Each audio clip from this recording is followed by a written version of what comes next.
Uwi na naman. Day off na ni Bay ngayong gabi. Friday night and Saturday. Sa aming lahat, tig to 2 days off kami. 5 days work, 2 days off. Kaya nga lang, yung 5 days na yun, wala talagang tulog na maayos. Putol-putol lang na tulog. Yun yung bagay na idinadaing na rin ng mga kasama ko. At even ako, sa totoo lang, aminin ko sa inyo. Kaya doon sa mga nagko-comment, nagme-message na sir, ako na lang i-repair mo dyan. Sir, ako, tatagal ako. Pasensya na, hindi na po kasi talaga ako nagre-recommend. Ayoko na. Nag-stop na po ako mag-recommend kasi naaawa ako doon sa mga huling nakapasok dito. At ito, isi-share ko na rin sa inyo yung nangyari doon sa sinabi ko nga sa inyo na pumunta dito ng Sunday night. Kinabukasan ng Monday, first duty niya, pinauwi na rin. I-share ko sa inyo pagdating sa bahay. So, nahihiya din kasi ako doon sa mga kababayan natin na pagdating dito, then may matutuklasan sila, nakakaiba, hindi tumatagal. Ayoko na din namang i-share sa inyo yung mga nangyayari dito. Kasi iba-ibang isip ng tao eh. At totoo lang, pag ako nag-share dito ng puro magaganda, sasabihin nung iba, hindi nga binabayaran yung overtime ninyo eh. 160 hours ka sa loob ng 2 weeks. Tama ba yan? Alam nyo, pag sineshare ko yung pagiging grateful ko, na kahit papano, masaya tayo, may trabaho tayo, na kahit papano, nabiyayaan tayo na magkaroon ng trabaho dito sa farm, na yung dating hindi ko sinasahod ko na ngayon, puro magaganda yung sinasabi ko. Yung pagiging grateful ko na kahit pa paano na dito tayo sa Canada. Pero may mga kukontra pa rin na ipipilit nila. Sir, hindi pa rin tama yung ginagawa sa inyo dyan. Unang-una, wala kayong maayos sa tulog. Hindi bayad yung holiday. Hindi bayad yung overtime. Tapos, hindi na ba kayo natutulog? 150 hours, 160 hours in 2 weeks. Tapos, hindi ka mo bayad yung overtime, hindi bayad yung holiday. So, marami pa rin nakakapagsalita ng gano'n na hindi maganda. Well, hindi ko masisisi yung iba nating mga followers kasi iba-ibang opinion ng bawat isa. Dati, yung mga napanood yung mga vlog ko way back 2 years ago, 3 years ago dito sa farm namin, yung mga na-share ko, yung pagiging grateful ko nga na nakapasok ako dito, na kahit papano wala kaming experience, ay tinanggap kami dito, na kahit papano pasalamat tayo, may trabaho tayo. Yun nga lang, dahil sa dami nga ng mga pagbabago, yung mga nangyaring hindi maganda, ayoko naman na puro magaganda pa rin yung sasabihin ko sa inyo. Kasi alam ko maraming mga nakabang dito na mga followers natin na laging sinasabi, Sir Perds, pag aalis na kayo, kami naman yung ipasok nyo. Sir Perds, hiring po ba kayo? Then yung iba, mga napunta dito, nagtatanong kung may bakante. So ayoko naman na until now, sa mga nararanasan naming hindi maganda, puro magaganda pa rin yung isi-share ko sa inyo. Kasi ayokong mag-expect kayo, and then pagdating nyo dito, mabibigla kayo, dahil matutuklasan nyo, at sasabihin nyo sa akin, Sir, bakit iba yung sinasabi mo sa vlog, puro magaganda, and then pagdating nyo naman dito, ako yung masisisi ninyo na hindi pala maganda yung sitwasyon dito. Kaya na-share ko sa inyo yung tunay na kalagayan namin dito para hindi kayo mag-expect. Pero sa kabila ng ganon, may mga kababayan tayo na nabasa kong comment. Actually, mababa lang naman. Isang tao lang ata yun nabasa kong comment. Sabi niya sa akin, mas maganda wag mo nang sabihin yung mga hindi maganda nangyayari diyan. Dahil sa totoo lang, hindi magandang pakinggan na yung mga nangyayari sa inyo ay sineshare mo pa sa mga kababayan natin. Ganan. Sabi ko na nga lang, dinilit ko na lang yung comment ni kabayan. Alam niyo kung bakit? Hindi ko kailangan mag-explain dun sa tao na hindi alam yung buong history kung bakit dati okay yung mga sinasabi ko and then unti-unti nagbago. Nung una talaga, lahat ng nasasabi ko maganda kasi talaga namang maganda.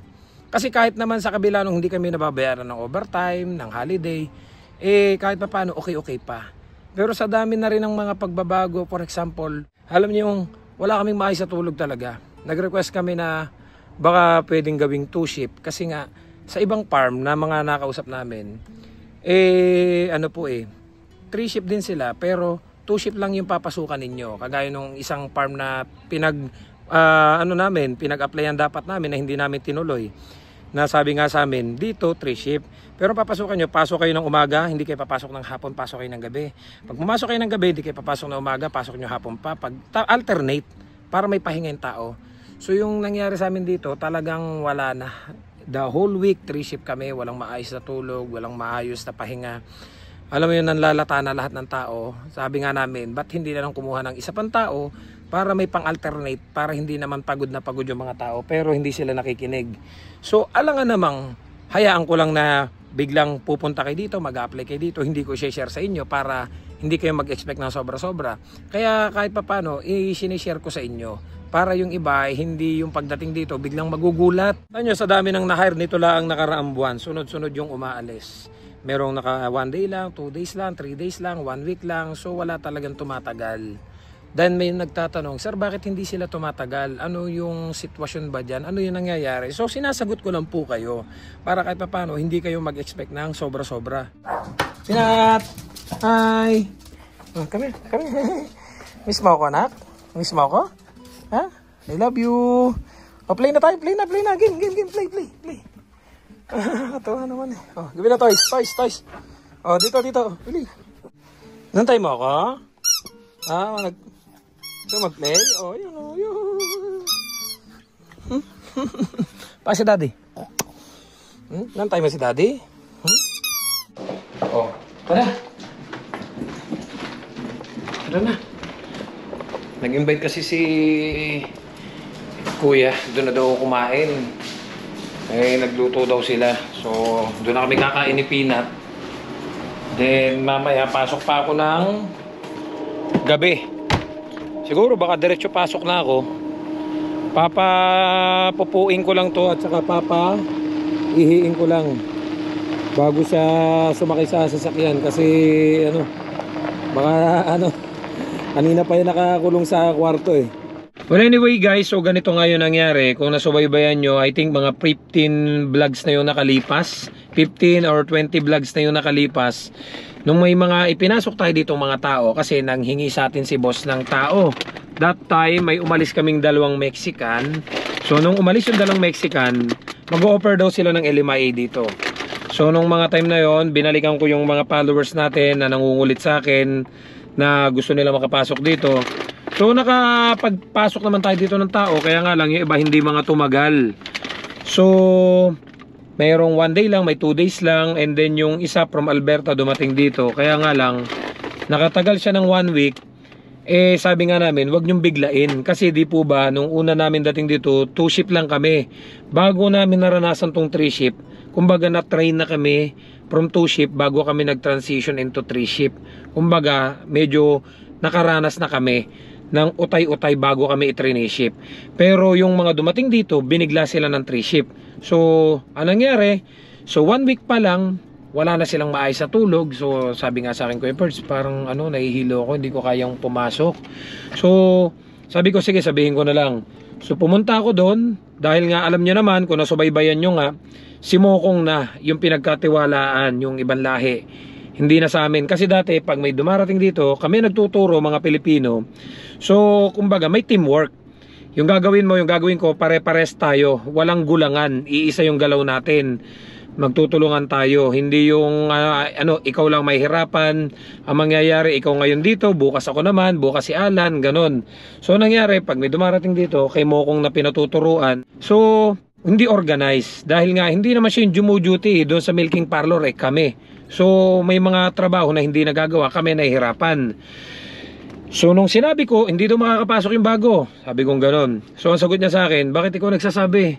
Hayaan mo siya. Siya naman ang nagtatrabaho. Kumbaga, nag-i-English siya. So, parang, nung time na yun, nakaramdam ako na hindi ko kayang maipagtanggol yung bago dito. So, may point din naman na, kumbaga, nag-i-English nga naman yung bago. So, sana siya yung makipag-usap. So, parang doon ako nakaramdam na sabi ko, hindi tama na magre-repair pa ako dito.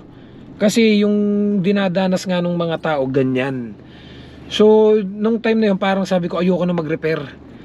Oo, nakatulong ako sa inyo sa paghahanap nyo ng status. Oo, natulungan ko nga kayo magkaroon ng LMIA. Pero yung ganyan dadanasin nyo, na dinadanas na nga namin, ayoko maranasan ninyo. Pero dahil marami tayong kababayan, mga followers na makukulit, hindi Sir Perds, kakayanin ko yan. And then pagdating dito, hindi naman kakayanin. So that time ayoko na mag-repair. Pero dahil maraming ang makulit, nagla-live po ako, di po ba? Kung napapanood niyo yung mga live natin, nag-live ako noon maraming beses. Nag-live ako gabi habang nagmi-milking kami. And then may mga nag-comment, sabi nila, Sir, pwede pa po bang pumunta diyan? Eh nung time na yon hindi na available yung LMIA namin. So tinanong ko naman sila, boss, sabi nga nila, open work permit at PR na lang yung pwede naming i-hired. May bakante kami noon that time, 2. So may mga nanood ng vlog natin. Sabi niya, Sir Perds, pwede ba kami pumunta dyan? So sabi ko, sinabi ko lahat. Wala na akong inilihim. Sabi ko sa kanila, oh, take your own risk. Sinabi ko yung sitwasyon, yung mga nangyari, pero talagang desidido silang pumunta. So may mga pumunta. And then nakakuha tayo ng isang open work permit from New Westminster. And then pagdating dito, nagmi-milking kami, sakto, start kami ng 2:00. So pinag-testing na namin siya. Pinag-duty na namin. Sabi namin, ano, kaya mo ba? Kaya daw niya. So ang setup, dahil nga student yung asawa niya, every 5 days na dito siya titira. And then yung day off niya, uuwi siya ng misis niya, ng family niya, na dito yung asawa at anak niya. Uuwi siya sa New Westminster, may sasakyan naman siya. So yun yung naging usapan. Sabi ko, desidido ka ha. Hindi kita pinilit, ikaw nag-decide niya na gusto mo magtrabaho dito. So tinawagan ko si boss, kaya lang that time si boss naka-bakasyon. Ang nakausap niya is yung panganay na anak ni boss, which is considered din naman na may-ari ng farm kasi yun ay pumipirma na rin sa lahat dito. So sila nag-usap, pinag-usap ko sila, nagkasundo sila, magi-start nga ng ganon. So 5 days siya magwo-work dito muna siya titira kasi nga 3 shift pabalik-balik, and then pag 2 days off uuwi siya ng New West. So okay na. No, that day is Thursday. So pinabalik siya ng Sunday. So pagbalik niya ng Sunday, naghakot na siya ng gamit. May mga pagkain na rin, good for 1 week. And then tinulungan ko na siyang makaligpit dito. And then gabi, sabi ko mag-observe ka. So sinamahan ko siya sa farm. Sabi niya anong gagawin ko? Sabi ko, may mga gamit dito ay yung susuotin mo, I think, hindi ko sure. Pero kasi yung umalis namin na si Johans nga is JB, Johannesburg. So may isang boots doon na nakalagay is JB. So parang in-anticipate ko na kay Johans yun. Sabi ko, I think ito kay Johans to. So bukas na lang pagdating mo dito, baka ito yung isuot mo. I think kay Johans to. Hindi ko sure, pero I think kay Johans to, sabi kong gano'n. Kasi umalis nga, iniwanan na lang dito nung mga umalis yung mga boots nila eh. So antay mo na lang si Alan, sabi kong gano'n. So day off ko noon, Sunday, Monday. Then kinabukasan, natulog na kasi ako. Kinabukasan, pumunta na siya doon. Dahil nasubaybayan niya lahat yung vlog natin, alam niya yung sitwasyon namin dito, na-monitor din niya kung anong ugali meron si Mokong. Pagdating niya doon, wala pa si Alan. Ito is based sa kwento niya at based sa kwento ng mga kasama ko. So nagulat na lang ako. Ito ay hindi ko na alam kung anong nangyari. Nagulat ako. Tulog pa ako Monday morning. Kumakatok siya. So ito yung mga kwento niya sa akin. Nagkasagutan daw sila ni Mokong dahil daw sinuot niya yung boots ni Mokong. And then ang ginawa daw ni Mokong, hinagip daw ng ganon, parang tinabig daw ng ganon at galit na galit, parang nagsalita ng hindi maganda. Parang hindi ko sure ha, parang pinagmumura siya ganon. Na boots ko yan, sabi daw ganon. So ito namang bago natin, sinundan daw si Mokong sa CR ganon, at medyo nagkasagutan na, hindi na maganda yan nangyari. And then dumating si Alan. Ang ginawa naman ni Alan, tinawagan si boss. Pagtawag kay boss, saktong-sakto na, dyan na yung si boss mismo, hindi yung kausap niya na panganay na anak ni boss. So nangyari, dahil hindi nga maganda yung pag-uusap, nagkasagutan na, pinaalis ni boss. Sabi daw sa kanya, first day mo pa lang, ganyan na yung nangyari. So hindi na kayo magkakasundo, hindi na pinagtuloy ng trabaho. So imagine, naghakot ng gabi, Sunday, Monday, pinaalis na kagad first duty. Ang version nung kababayan natin, yun nga, hinagip daw yung boots. Sa tingin niya parang parang prepared na, parang nakahanda na yung mga mangyayari, na parang pinag-initan kagad siya. So ang iniisip ko, dahil nga kasi nga ang gusto kasi nila, kalahin nila yung ipapasok. So dahil feeling niya ako nagpasok ng tao, which is hindi naman, kasi nga sabi ko, hindi na kita i-re-repair, kayo na mag-usap ni boss, labas na ako dyan. Kasi nga dahil nga yung mga previous na nangyari, gano'n na naging sitwasyon na alam niyo yung si Mokong na yung nagde-decide, parang feeling namin ha, parang pinahihirapan yung mga pag-ibang lahi. Pero pag lahi nila yung nakapasok dyan, parang nagkakasulutan eh. Sila magpapasok, kami magpapasok, ay sa akin ang hingi ng tao si boss. Kaya ako nagpasok. Then this time, hindi na ako nagpasok. Desisyon na nung kababayan natin na gusto niya magtrabaho dito. Kaya lang ganun yung nangyari. First day pa lang, hindi pa nag-start yung duty, nagkasagutan na sila.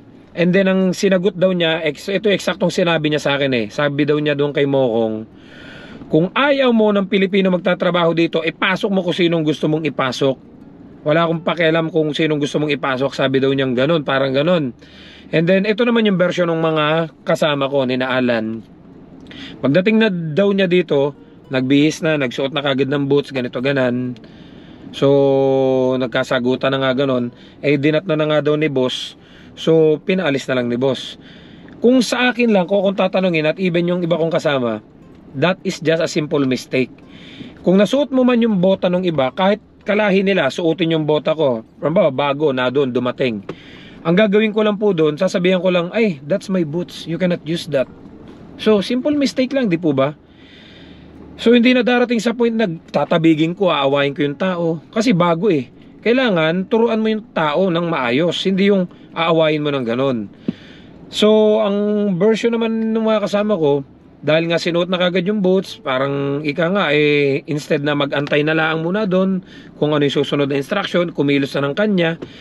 So hindi ko alam kung sinong kakampihan ko. Para sa akin po, that is just a simple mistake. Hindi mo dapat gaganunin yung bago. Kahit ibang lahi yun dumating dyan, hindi ko gaganunin yun. Kung suotin niyo yung gamit ko, sasabihin ko lang, akin yan, hindi mo pwedeng gamitin yan. Pwede mong gamitin ito, wag lang yan kasi akin yan. Ngayon, dahil kulang kami sa tao, may mga time na kapag walang duty, namumroblema sila. So sabi ko nga, kung hindi nyo ba naman inaway-away yung tao, di sana kompleto tayo. So sana hindi kayo namumroblema kung sinong duty. Ngayon, kung sino-sinong duty, pag day off ni Alan ng Friday night. Kasi si Alan, isang araw lang nagde-day off. Yung Friday night lang siya kumuha ng isang gabi na hindi niya papasukan. Para lang kahit pa paano, Friday night and Saturday, the whole day yung day off niya. So namumroblema sila. So sabi ko, wala eh, inaway-away nyo yung tao. So ngayon, wala tayong makuha. Kung hindi nyo inaway, hindi magkakaganan. So yun po yung mga bagay na kaya sabi ko ayoko na mag-repair. Pero ang totoo niyan, ngayon lang, kakausap ko lang kay boss, nahingi na naman siya sa akin ng tao. So parang ayoko na mag-repair. Pero may mga tinitingnan ako dito na mga parang desperado na nakababayan natin na gustong makakuha ng status. So pinag-iisipan ko po, parang gusto kong tawagan. Pag-iisipan ko sa mga susunod na araw kung tatawagan ko, kasi desperado na daw sila. Kahit na ganyan daw yung sitwasyon, sinabi ko na sa kanila, gusto pa rin daw nila makapagtrabaho dito. So titingnan natin sa mga susunod na araw. So alis lang muna ako guys, kasi inaantay na ako ni na kuya, doon na daw ako kumain. Sama ko lang to si Peanut. So in-explain ko lang sa inyo, yun yung sitwasyon. Kaya naawa din ako kay kabayan. Can you imagine, naghakot nung gabi ng Sunday and then Monday, hindi na natuloy yung duty niya. So okay lang naman kasi open work permit naman siya, malaya siyang mamili ng trabaho na gusto niya. So marami pa siyang option. So inihatid ko siya dito. Umalis na siya nung time na yon. Nag-usap lang kami ng konti sa salas dito sa sa kusina. Na-share niya yung mga nangyari. So sabi niya, okay lang Perds. At least nalaman ko na maaga pa lang yung sitwasyon dito. Sabi ko nga sa kanya, so hindi kita pinilit, di ba? Kaya nga ayoko na magre-repair kasi nga ganito yung nagiging sitwasyon dito. Well, kung kami-kami lang, walang problema. Ako kaya kong i-handle yung mga yan. Aminin ko sa inyo, hindi uubra sa akin itong mga to. Hindi nga ako maganan-ganan yan kasi nga pumapalag ako. Kaya lang naawa po ako dun sa mga bago. So don't forget to subscribe, like, and share this video para kahit paano may idea kayo sa mga buhay-buhay namin dito sa Canada. See you guys sa next vlog. I love you all. God bless. Bye-bye.